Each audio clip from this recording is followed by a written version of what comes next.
part of the San Andreas Fault of California may be gearing up for an earthquake. The Parkfield section of the San Andreas Fault is sending mixed messages before a time of expected increased seismic risk. A section of the San Andreas Fault where earthquakes occur regularly may give off a distinct signal before it trembles to life, new research finds. The signal hints at the opening and closing of cracks beneath the subsurface. This section of fault line, known as Parkfield in central California, shakes regularly about every 22 years. It last erupted in 2004, so another earthquake may be imminent. However, this signal is not currently occurring at the fault segment, and the section is not behaving exactly like it did the last time it ruptured, according to a study published March 22nd in the journal Frontiers in Earth Science. The differences might mean the next quake won't happen right away, or they might mean that the epicenter of the quake will be different from 2004's epicenter, which was just southwest of the tiny town of Parkfield. There will be no way to know until the next quake actually happens, said study lead author Luca Malagnini, the director of research at the National Institute of Geophysics and Volcanology in Italy. We're waiting, Malagnini told Live Science, and the San Andreas Fault marks, as we know, the boundary between the Pacific and North American tectonic plates.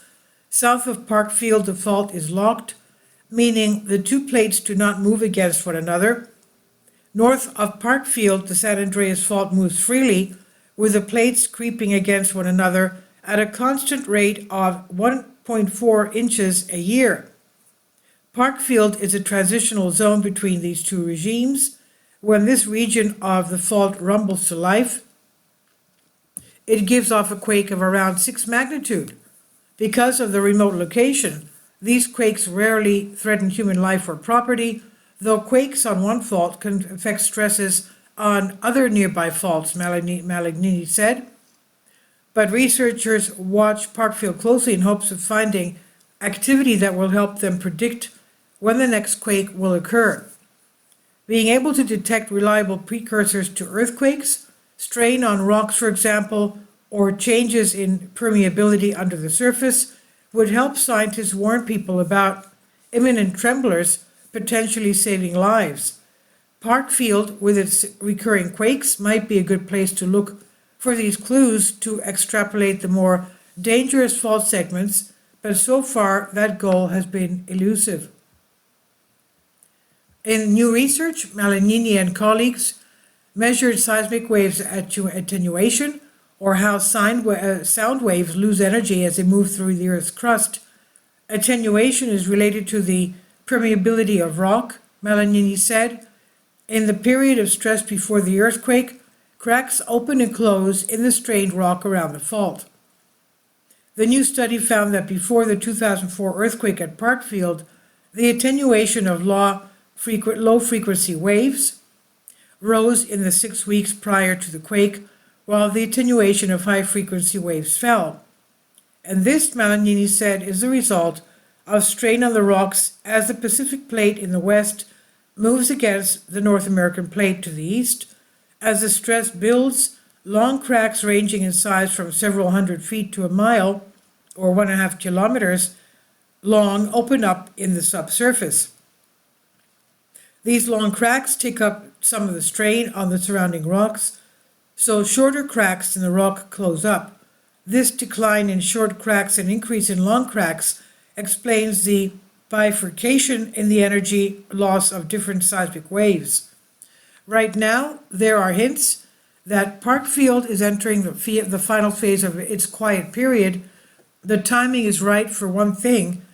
Parkfield has skipped quakes before, but those missed quakes in 22-year cycle occurred when nearby unrelated earthquakes changed the stresses in the region. There have been no such quakes this time. Another possible hint is that the variation in the attenuation measurements has dropped very low since 2021. A similar drop in this measurement occurred in 2003 before the 2004 Parkfield quake. But Melanini said there is not yet any evidence of the bifurcation of the attenuation measurement that preceded the 2004 quake. He suspects the next quake will hit at Parkfield this year, he said, but the epicenter may not be in the same place as it was in 2004, meaning these measurements will look different. Melanini won't be attempting to forecast the next quake down to the day, but he hopes that after it happens, he and his team can tease out signals to look for it in the future. He said, I'll be waiting for the next earthquake, and then we'll look back. This is by Stephanie Pappas on Life Science. Please leave your comments, and thank you for your support. Kindly support my Patreon account.